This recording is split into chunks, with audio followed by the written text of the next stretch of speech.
पूज्य माँ भगवती, पूज्य भारत माता, हमारे विद्यालय के हमारे अति सम्मानित प्रबंधक श्री जयराम जी, प्राचार्य श्री प्रदीप जी, यहाँ पर उपस्थित जितने भी हमारे इस कालीपुर क्षेत्र से आए हुए सम्मानित नागरिक बंधु, यहाँ के सभी सम्मानित आचार्य बंधु और आचार्य बहनें और हमारे बहुत ही प्यारे प्यारे बच्चों, इस 75वें गणतंत्र दिवस पर हम आपका अभिनंदन करते हैं, शुभकामना व्यक्त करते हैं, बधाई देते हैं।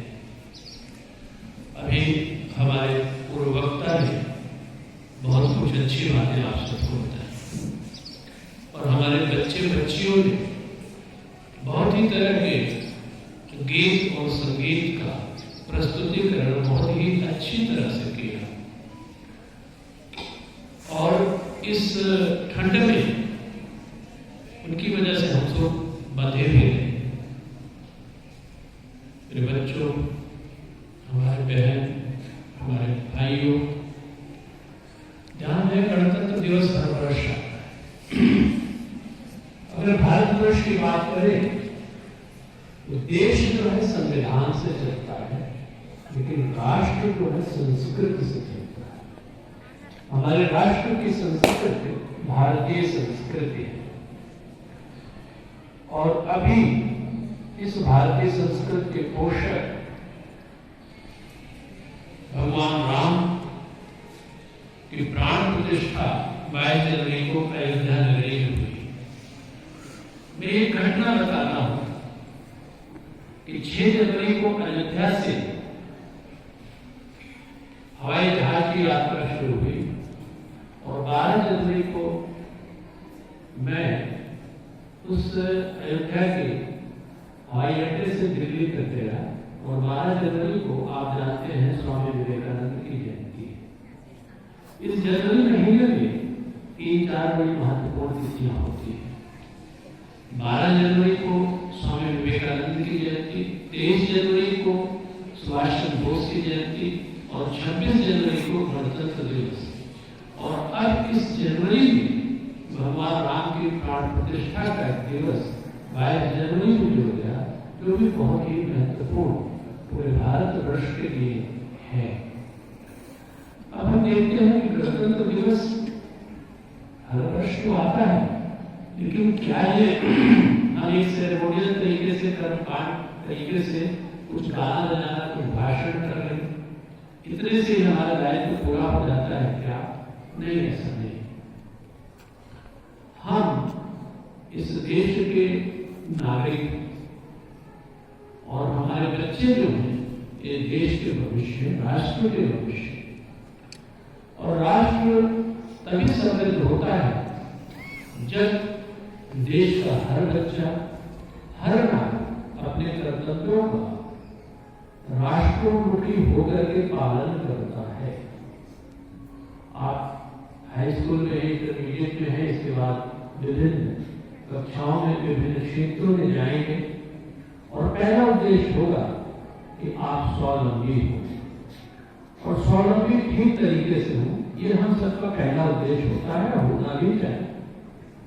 लेकिन स्वावलंबन के साथ हमारी सोच जो है थोड़ी दूरगामी होनी चाहिए।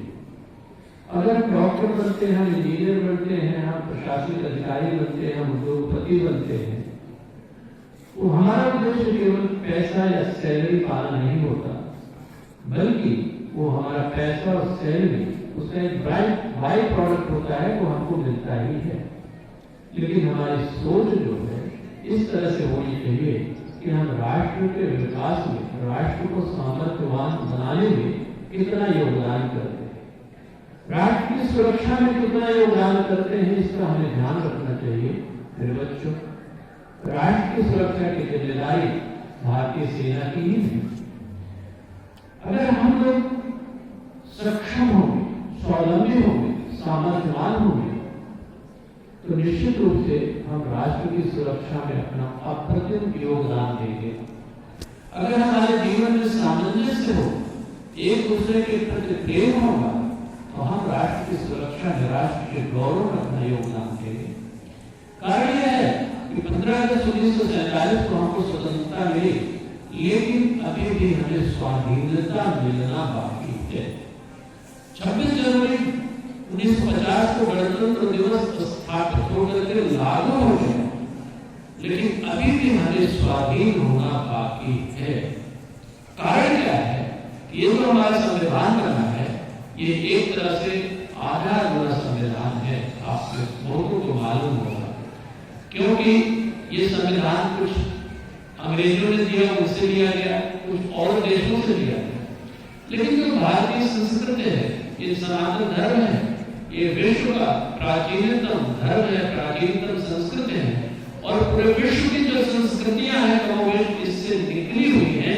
अगर आप शास्त्रों का अध्ययन करेंगे तो आपको पता लगेगा, ऐसे ही भारत जगत गुरु नहीं था, इसमें कुछ विशेषता, कुछ बात है कि हस्ती मिटती नहीं हमारी। इस देश में कितने आक्रमण हुए, मुगलों के आक्रमण हुए, अंग्रेजों के आक्रमण हुए, अन्याय, भूल, शक और क्या क्या न जाने कौन कौन लोग आए, लेकिन भारतीय संस्कृति अक्षुण्ण रही और हर बार इतने ज्वालामुखी फटने के बाद भी एक नए रूप में विकसित हुई।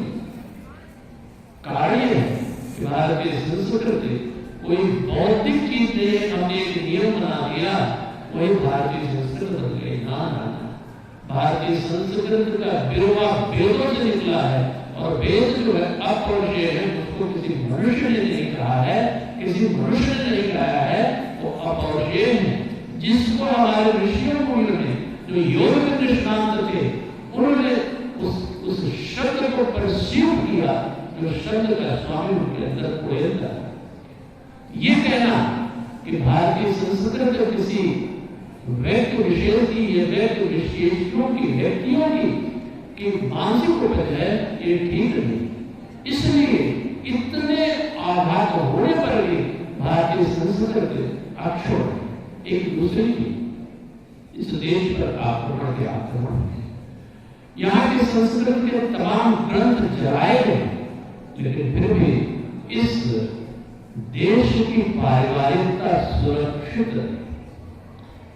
पश्चिम के देशों में परिवार जो विखंडित हो रहे हैं, अपने देश में जो उसका दुष्प्रभाव पड़ रहा है, वहां पे पति पत्नी के अलावा और परिवार नाम की कोई चीज नहीं हो, लेकिन हमारे यहाँ पारिवारिकता